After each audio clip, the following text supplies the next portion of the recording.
Hey folks, welcome to Nomad Boat Building. We're picking up where we left off on the Poulsbo Boat Project. The Poulsbo boat was a popular sport fishing boat built by Ronald Young in the Poulsbo, Washington area. Ronald built his using traditional Carvel planked construction. We're building ours using a modern cedar strip construction, fibreglassed inside and out. In the last episode, we started fairing off the backbone and mould. And today we're going to pick up where we left off and get this part of the job finished up.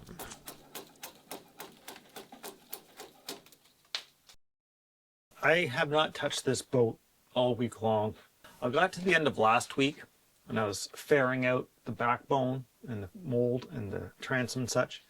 And I was just getting so incredibly frustrated because things were okay all through this sort of stretch up until about here. And then suddenly shapes start changing radically. Yeah, so I was getting these crazy variations in shape. Like I'd have the batten would be touching one mold and then it would be like a ½ inch or 3/8 of an inch off the next mold and then touching the next one. And I was like, how could there possibly be that much of a gap? I couldn't decide what was right and what was wrong. I was really starting to doubt myself. And then I spent probably like a whole day just scratching my head, going back to the lofting, trying to decide whether or not I'd screwed up somewhere. I even pulled some of these molds out and checked them against the lofting. So there's the few things that I discovered was A, I need to sort of follow the run of the planking to make it work well for this specific hull design. B, this hull has sort of some awkward flattish spots along it. Usually when you're fairing, you kind of spring a batten around something. It'll just want to touch off on all your molds when you got a nice, fair, organic shape. But when you got something that's just like a bit artificially flat, suddenly that batten doesn't want to touch in those spots, and it's hard to know whether or not you're doing the right thing. So anyway, the point being is that I found if I force my battens in to sort of jive with the sort of flatness of the hull shape as the lines show, the molds start to work out okay. But it's when they sort of spring free, which is what I'm used to with rowing boats. They're a little more naturally organic, I guess, a lot of the shapes that I'm used to building. And so those having sort of an odd bit of a like tanker flatness to the side is not something that I'm used to building. It seems like really odd to my eye. Anyhow, when I decided to go along with that, it all worked out okay. So I went from being like ready to pitch this thing into the dumpster to getting comfortable with the idea of moving ahead with planking it. I might have a little bit of shimming to do here and there to get it all to work, but I'm just going to roll with it because I was making myself crazy. Now the last thing I wanted to, that I've been addressing is up at the bow, there's a lot of twists. So let's go have a look at that.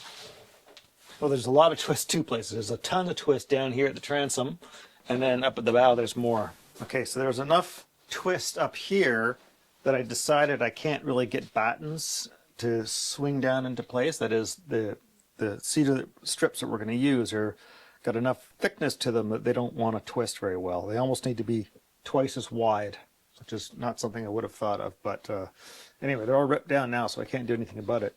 So I decided maybe I should try just doing the first little stretch here with plywood or solid wood.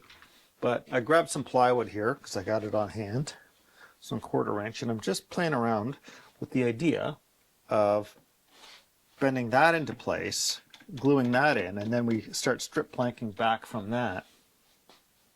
And I'm quite liking that idea. So this is 1/4 inch ply, and I feel like it's maybe just a little too stiff still. I've got to kind of horse it down pretty hard to get it to fit. Because it's such a bluff-bowed boat, I'd like to try and keep the hollow sections up here if I can. But I do think this is a possible solution. Still a lot of twist here. Maybe even go with lighter ply, like 3/16. 2 layers of 3/16 and then just like 1/8 on top of that. And then I get a really robust entry, especially considering this is, if something's going to hit your boat, it's going to happen up in here. Okay, now I've learned I've got to get rid of these notches for the next little step, which is just fairing down towards the shear line. So I'm just tacking these little bits of ply in here that are going to bridge that gap.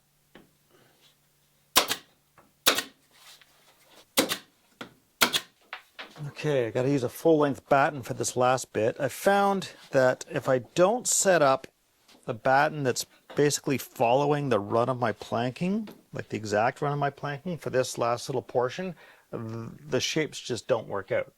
It has to do with the fact that this dives away so fast, I suppose. I don't know. I've never built a boat with this kind of tumble home before.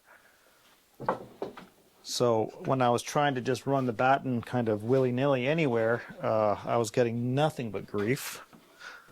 But when I set it up so that it was following the run of the planking, like following the shear line, it worked out okay on the other side. So that's what we're going to do.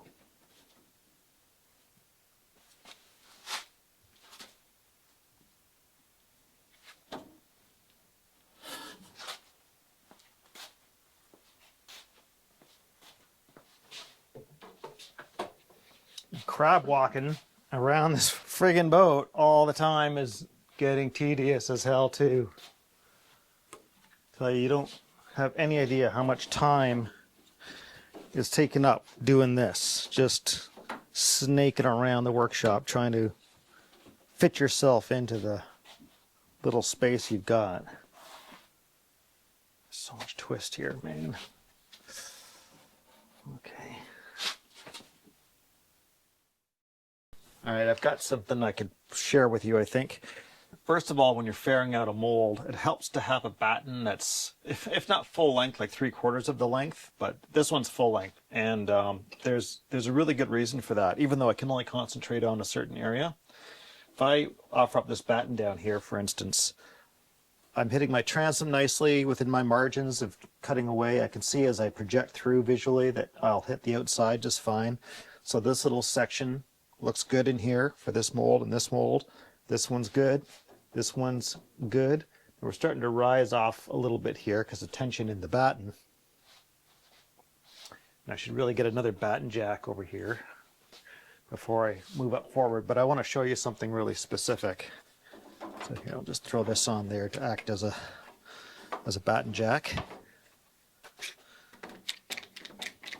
All right, come here. Okay, mold number 4 here. So I'm touching all the way to the transom.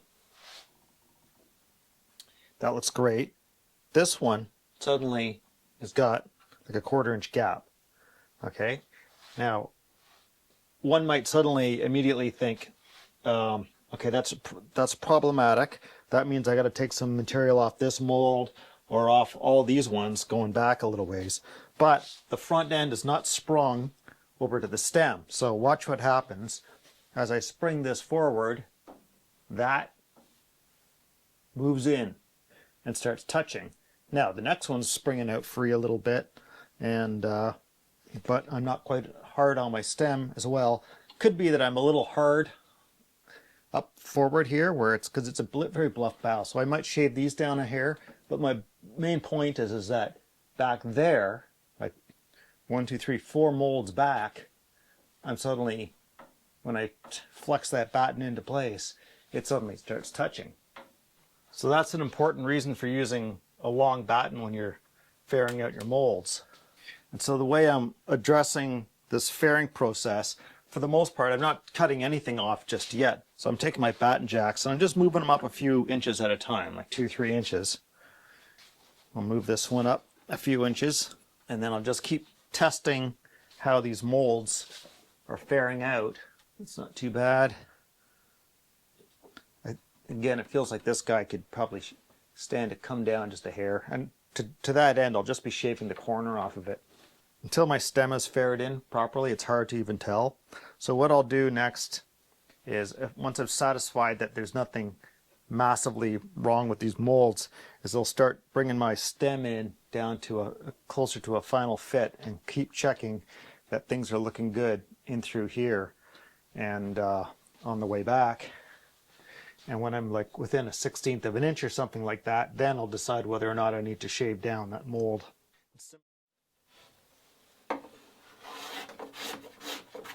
The molds proved to be quite fair in the end, so I've just moved on to my transom now. Procedure is very straightforward. Just keep checking with the batten and keep adjusting the angle until it looks right. Here's a good little trick for this. I've chalked the back of my batten to mark where the high spots are.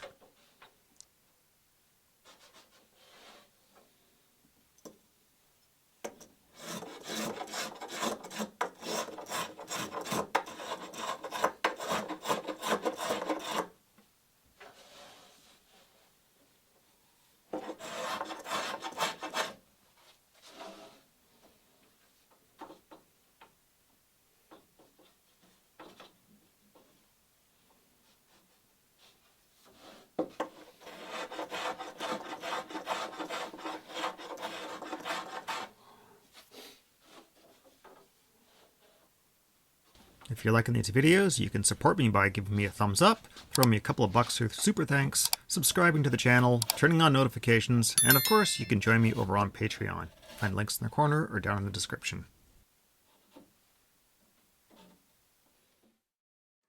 Using lines we developed from the lofting, I was able to rough the stem down at the workbench. We left it pretty proud of our marks, coming within maybe 3/16 of an inch of the final lines. And I did that because this boat has got an awful lot of shape to it, and so I didn't 100% trust the lines I was laying down from the lofting. We left it quite a bit more proud where the stem was going to have to integrate with the keelson because I wanted to make sure those came together nicely. And so once it was all assembled, we could start roughing those two parts together. It might seem like a little extra work to do this, but the peace of mind is well worth it. This line back here we call a bearding line. This line up here, technically the back rabbet, because this is have a cutwater on there. So the rabbet would be where the face of the plank meets the face of the cutwater. So anyway, that's the back rabbet technically, and this is the bearding line.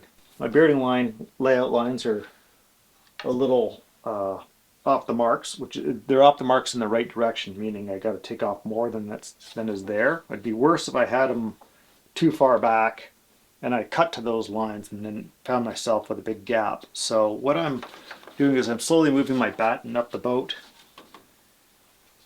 trying to get a neutral run of the batten around the molds, notching these as I go. I'm coming up about 2.5 inches each time, and I'm running my saw right to my back rabbet line, just a little outside of my bearding line. And then I grab a chisel, and I'm using the corner of the chisel to kind of plow some lines through here to get rid of the waste.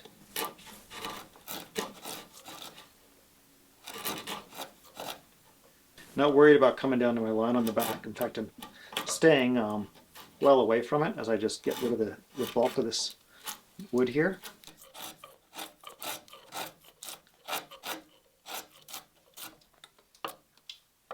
I'm trying to avoid chipping out a big piece on the back side if I can.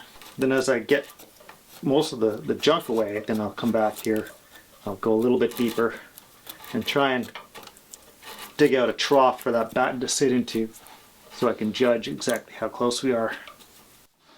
The closer I get to my finished marks, the easier it is to judge how far I have to go, and so I can work with a little bit more confidence.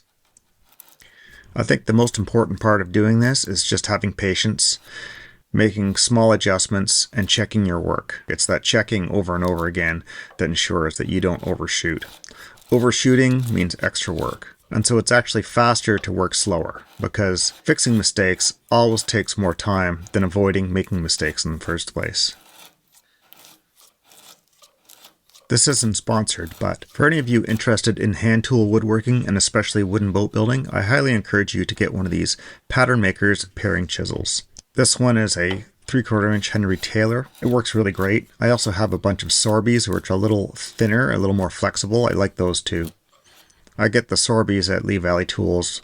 Don't know where to get the Henry Taylor. When I'm getting closer, I'll come in here the rasp and bring it down a little closer.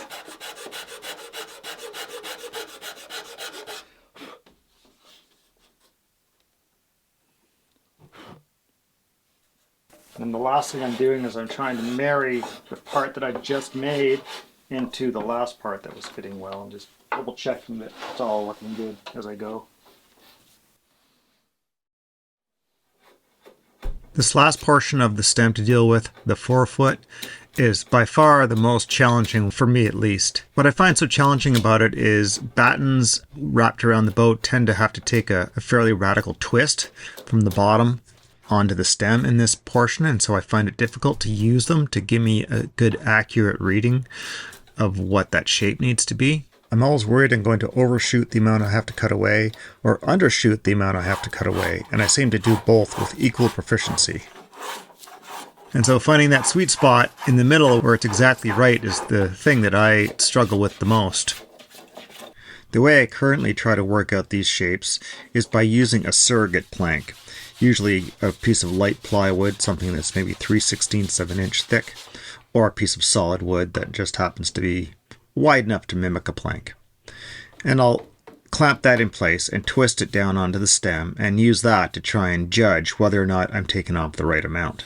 It's a hard thing to explain, and so we'll just put this to the side and just know later on when I'm doing the planking job, I'm going to be having to come back and deal with this little problem. Now, while I continue to erroneously scrub away at this forefoot, which I'll have to repair in some way down the road, I want to thank you all for watching, and I also want to thank my followers on Patreon who make these videos possible. I also want to give a shout out to the Poulsbo Historical Society who loaned us the photos that we used at the beginning of the video. They also sent me a newspaper article about Ronald Young and his boat building business, which I'll post on my Patreon page for everybody to see.